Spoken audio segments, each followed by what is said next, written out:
नवी मुंबई में शिवसेना शिंदे गठ और बीजेपी के बीच सियासी टकराव अपने चरम पर है। वन मंत्री गणेश नाईक की जनता दरबार के खिलाफ शिंदे गुट के जिलाध्यक्ष किशोर पाटकर ने जनता याचिका दायर की है। उनका आरोप है कि ठाणे में जनता दरबार लेना नियमों के खिलाफ है।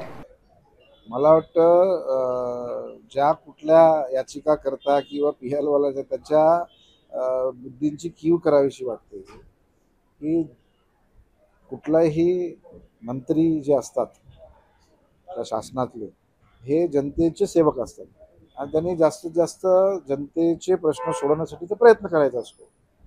माननीय गणेश नाईक साहेबांचा जनता दरबार हा पूर्ण महाराष्ट्राला माहिती आहे आणि पूर्ण देशाला माहिती आहे। याबद्दल अनेक मोठमोठ्या राजकीय व्यक्तींनी उल्लेख केलेला आहे आणि याच्यातून अनेक लोकांचे प्रश्न सुटण्यासाठी फायदा झालेला, किंवा लोकांना आपल्या शहरामध्ये मंत्री येतात आणि आपले प्रश्न सोडवतात, त्यांना मंत्रालय किंवा इतर ठिकाणी जाण्याची आवश्यकता भासत नाही आणि अधिकाऱ्यांचं कामच ते असतं की मंत्र्यांच्या बरोबर बसून लोकांचे प्रश्न सोडवायचे असतात।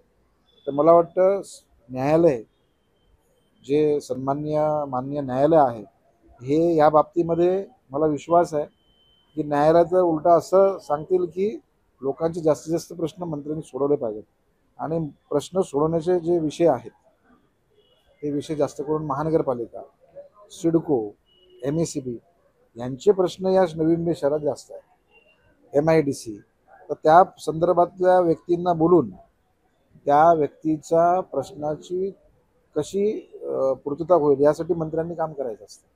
त्याच्यामुळे मला विश्वास आहे की उच्च न्यायालय, सर्वोच्च न्यायालयामध्ये बसलेले जे काही आदरणीय जे काही बेंचेस असतात हे योग्य पद्धतीचं या ठिकाणी निर्णय देतील असा मला विश्वास आहे।